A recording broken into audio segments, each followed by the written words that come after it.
Сәлеметсіздер ме оқушылар? 8-ші сынып қазақ әдебиеті. Бөлім көркем әдебиет және эпикалық сарын. Сабақтың тақырыбы Шәкәрім Құдайбердіұлының жастарға өлеңі. Оқу мақсаты: әдеби шығарманың тақырыбы мен идеясын анықтау. Көркем шығармалардан алған үзінділерді өз көзқарасын білдіруде орынды қолдану.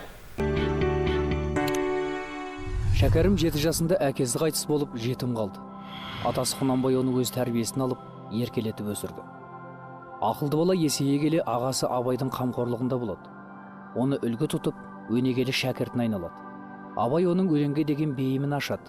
Ол жастайынан әншілік, сазгерлік, суретшілік қабілеттерінен бөлек ағаштан саз аспаптарын жасайтын болған. Шәкәрім өз бетінше ізденіп, заманындағы білімділердің қатарына қосылды. Ол араб, парсы, орыс тілдерін меңгеріп, шығыс және орыс классиктерінің шығармаларын қазақ оқырманына таныстырды. Жазушы Лев Толстойды ұстаз санап, ақыл кеңес сұрап, хат жазысып тұрған. Шәкәрім 20 жасында, одан кейінде өмірінің басқа кезеңдерінде Шыңғыс елінде болыстыққа сайланады. Ол жаста болса халықтың ауызбіршілігін нығайтып, өлкенің тіршілігін жақсы жолға қойды. Қазақ даласында белең алған барымташылықты тыйды. Шәкәрім билікті мансап емес, халық үшін қызмет етуге мүмкіндік деп түсінді. Бірақ ол саясаттан гөрі білім жолын қуғанды жөн көрді. Орыстың императорлық географиялық қоғамына мүше болғаннан кейін көптен күткен арманына қол жеткізді. Ол Меккеге қажылық сапарға аттанады. 1 жылға созылған ұзақ сапар барысында Стамбулдың және Париждің кітапханаларынан алынған мұрағаттармен жұмыс істеді. Қазақ халқының тарихына байланысты жинаған мағлұматтары негізінде түркі, қырғыз, қазақ хандар шежіресі кітабын жазды. Патша үкіметі құлағаннан кейін Шәкәрім Алаш қозғалысына қатысады. Бірақ көп ұзамай ол қоғамдық саяси істен бас тартып, елден жырақ өмір сүреді. Ол Шыңғыстаудағы Шақпақ деп аталатын қыстауда қоражай салып, тек қана оқу, жазу жұмысымен айналысты. Сол жерде ар, ұят, адамгершілік сынды ар ілімін философиялық логикада тұңғыш рет қарастырған дүние танымдық туындылары дүниеге келді. Шәкәрім қайшылыққа толы қоғамда өмір сүрсе де, қазақ философиясына жаңа тұжырым жасаған ойшыл ретінде тарихта қалды. Оның өлеңдері, аударма, мақала, очерктері сол кезеңдегі баспасөз құралдарында жиі жарияланып, қазақ әдебиетінің классикасына айналған поэмалары кітап болып жарыққа шықты. Шәкәрімнің дарынының бір қыры ол сазгерлік. Шәкәрім Құдайбердіұлын біз кім деп танимыз? Шәкәрім кім деген сұраққа жауап іздеп көрейік. Шәкәрім эпик ақын, композитор, аудармашы, лирик ақын, философ, тарихшы, кемеңгер ойшыл, жазушы, қазақ әдебиетінің классигі. Қазақ әдебиетінде ойып тұрып алатын орны бар Шәкәрім Құдайбердіұлын алып бір бәйтерек ағашына теңесек болады. Немере ағасы Абайдың қолында өсуі, тәрбиеленуі Шәкәрімнің тұлға болып қалыптасуына зор әсерін тигізді. Бар үмітті болашақтан жастардан күтті. Сондай бір толқынысты сәтте ақын қаламынан туған жастарға дейтін өлеңі. Шәкәрім Абай турасында. Ер жеткен соң сол кісіден тағылым алып, әртүрлі кітаптарын оқып, насихат тыңдап, азғана ғылымның сәулесін сездім деп жазады. Сондықтан болар, ақынның өмірге деген көзқарасы, ойы, пәлсапасы Абаймен үндес.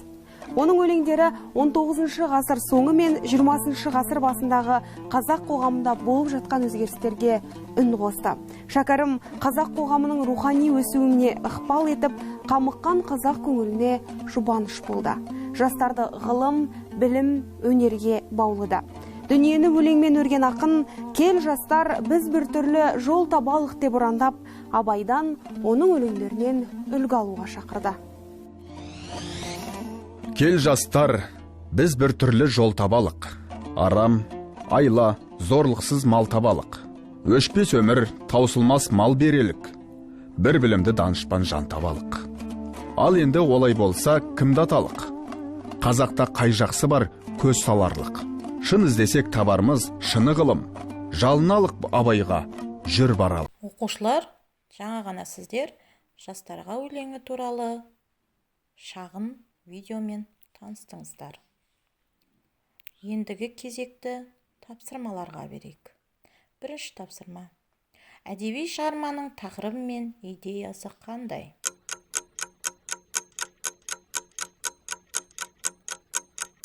Енді балалар өз жауабымызбен салыстырып көрейік. Өлеңнің тақырыбы ағартушылық туралы.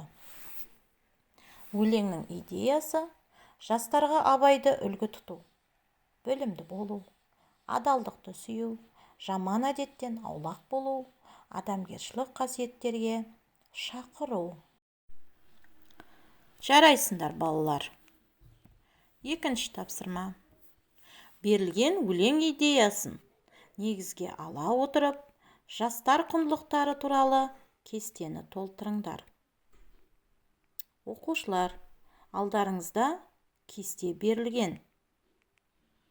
Кестеде игі құндылықтар, теріс құндылықтар, шешімді жолдары.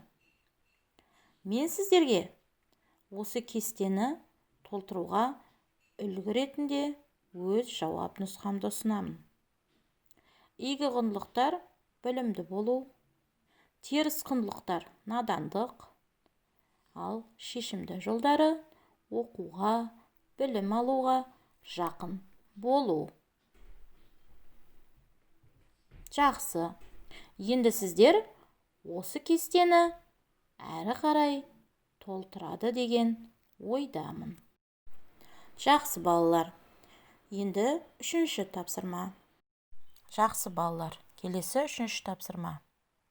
Берілген үзіндіні пайдалана отырып, бата алу ұғымына түсінік беріңдер. Ең бірінші, бата дегеніміз не деген сұраққа жауап іздеп көрейік. Бата жасы үлкен адамдардың жастарға арналған ақ тілегі, ниеті. Дұрыс. Енді төменде берілген өлең үзіндісін пайдаланып, бата алу ұғымына түсінік беріңдер.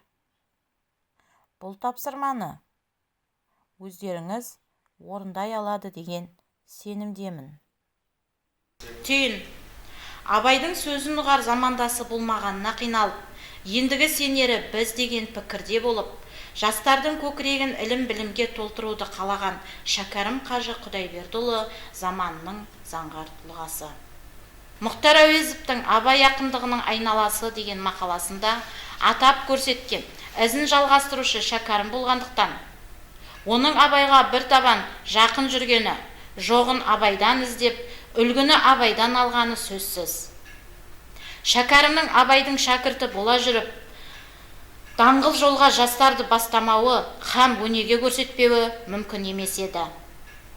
Бір қызығы, арадан бір ғасырдан астам уақыт өтсе де, оның бұл өлеңі қазіргі кездің жастарына да арналып тұрғандай. Абайды таныған, Абаймен жаны үндескен адамның әрдайым іздегенін Абайдан табатыны анық. Сіздер жаңа тақырып бойынша ең негізгі мазмұнды алдыңыздар. Ал басқа материалдарды сіздер өз мұғалімдеріңізден аласыздар. Егер сұрақтарыңыз болса, оларды мұғалімдеріңізге қоя аласыздар. Жаңа материалды меңгеруде сәттілік біздің жас достарымыз.